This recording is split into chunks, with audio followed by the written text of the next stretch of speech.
Mesdames, Messieurs, mon nom est Vincent Gautret, je suis professeur en droit à la fac de droit de l'Université de Montréal. Je suis titulaire de la chaire Wilson, qui est la chaire qui organise cette activité. J'ai un petit texte que je vais me permettre de lire pour présenter l'activité et le cycle. Et il commence par « Je me souviens ». Je me souviens, vous savez, cet adage symbolique du Québec. Je me souviens que dans la courte histoire d'Internet, à une époque où le web était l'application, puis je me demandais qu'il y a quelque chose qui n'allait pas, et la raison est toute simple, en fait, c'est que depuis 1 ou 2 ans, j'ai besoin d'un petit artifice, voilà. Donc je me souviens que dans la très courte histoire d'Internet, à une époque où le web était l'application principale de ce réseau de réseaux, je me souviens dans ces années 90 où tout a commencé que l'on ne donnait pas cher à la peau du droit, et parmi les différentes disciplines juridiques, on ne donnait pas cher au droit d'auteur. Pour ceux qui s'en souviennent peut-être, il y avait eu une déclaration d'une personne particulièrement connue à l'époque, qui est décédée il y a moins d'1 an, John Perry Barlow, qui dans une déclaration d'indépendance du web, je ne vous la lirai pas, dès 1996, en fait, prétend que le système de reproduction sur lequel est basé le droit d'auteur ne fonctionne plus. Il faudrait trouver un mode de rémunération qui serait basé sur une autre idée, sur une autre manière d'opérer une certaine forme de contrôle. Quelques années même auparavant, un auteur que j'aime beaucoup, Ethan Katch, un États-Unien, avait prétendu en 1989 en fait, que le droit d'auteur était intimement lié à une technologie particulière, basée sur le support matériel, et qu'en fait, il n'y avait pas véritablement d'un droit d'auteur basé sur les principes préalables à l'invention de l'imprimerie. Je voudrais, si vous permettez, revenir sur cette image qui représente le symbole du droit d'auteur qui s'envole, qui s'étiole face à un ou une ayant droit fragile, menacée. Sur cette analogie en fait, qu'on pourrait faire relativement à l'avenir de ce domaine de droit. Je voulais brièvement revenir sur cette affiche qui a été composée par Anne-Laure Estachi, qui est derrière, ici au fond de la salle, qui est assistante de recherche à la chaire Wilson.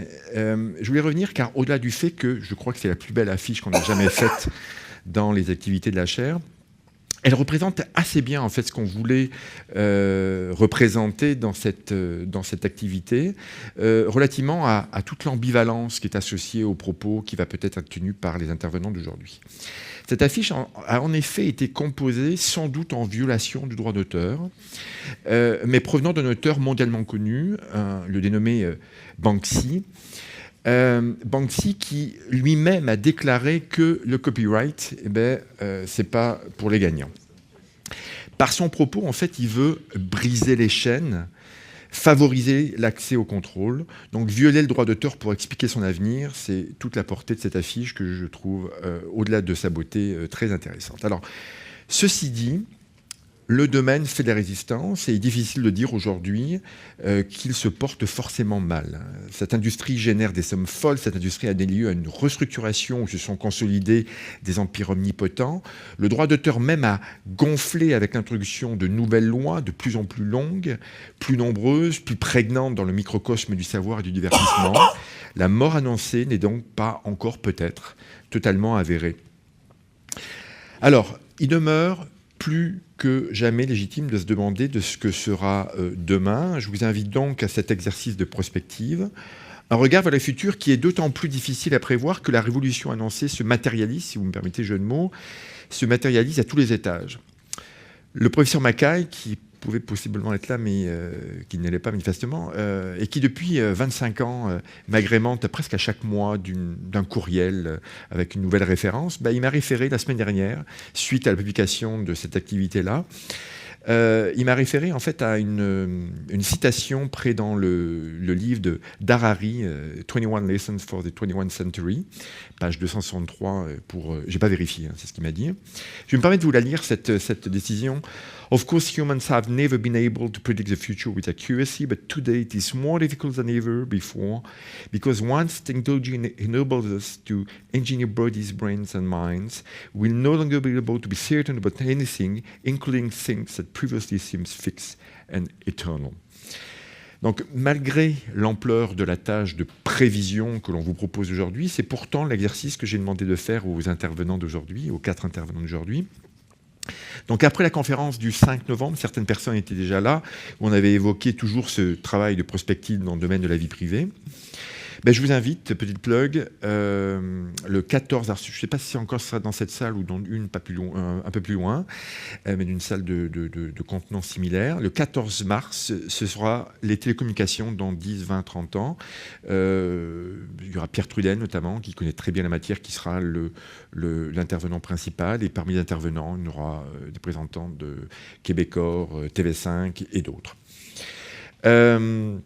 Donc, relativement à ce cycle et ce rôle très, très ambitieux que je propose aux 4 intervenants, nous avons cumulé 2 critères.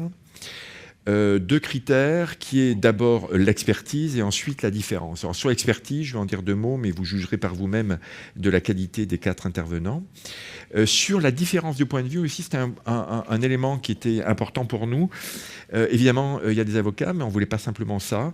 Donc, on voulait donc une différence une présentation qui évoquerait une variété d'angles entre l'Europe et l'Amérique, entre juristes et non-juristes, entre spécialistes du droit d'auteur et des non-spécialistes, entre les académiques et des praticiens notamment.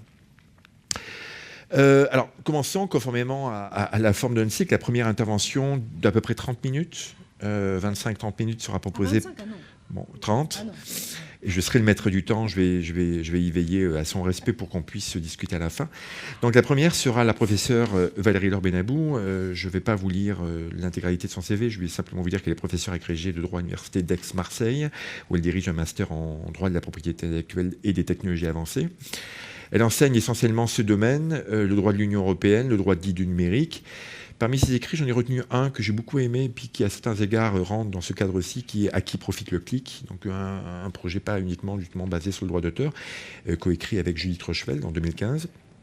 Sinon, qu'est-ce que je pourrais dire que vous ne sachiez déjà ? Je vous inviterai à aller voir sa page Wikipédia. J'ajouterai qu'elle travaille comme consultante interne dans le cabinet Verken Collier et à ses trop rares heures libres pratique l'improvisation en danse, théâtre et chant. Et tente de mettre à profit cette diverses expériences dans son enseignement du droit. Je ne sais pas comment ça se matérialise, mais c'est des choses dont je voulais vous dire qui ne sont pas en ligne, donc autant vous les dire. Sans transition, sa présentation sera suivie par une réponse de 3 personnes qui chacune en une dizaine de minutes répondront en s'inspirant de leur parcours, de leurs ressentiments. Alors le premier sera maître Stéphane Guilker, qui pratique le droit depuis 1986 dans le domaine de l'API. Plus particulièrement du droit d'auteur, du droit du divertissement et des technologies d'information. Stéphane est actuellement avocat à son compte, après avoir travaillé notamment chez Fasken et puis dans d'autres grosses entreprises.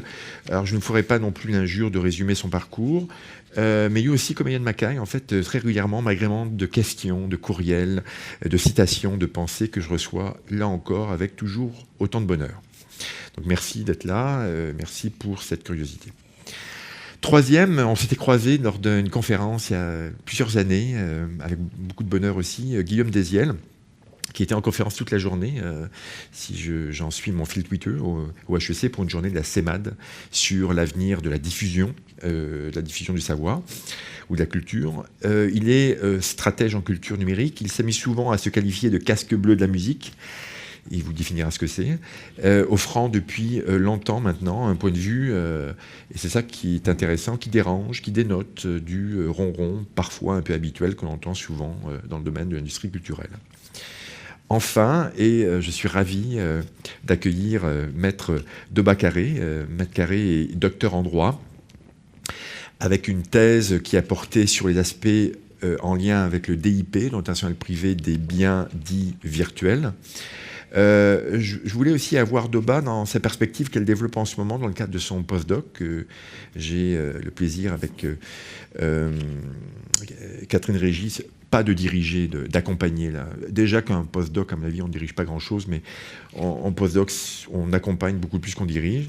Donc son postdoc sur les enjeux éthiques de l'utilisation de l'intelligence artificielle pour la santé mentale. Donc là encore, peut-être une source une perspective intéressante. Donc, sous réserve du respect du délai imparti, et je jouerai encore une fois ce rôle de maître du temps, ni plus ni moins, cela devra nous laisser assez de temps pour discuter avec la salle, pour arriver jusqu'à 7 heures. Je finirai par des éléments de contingence.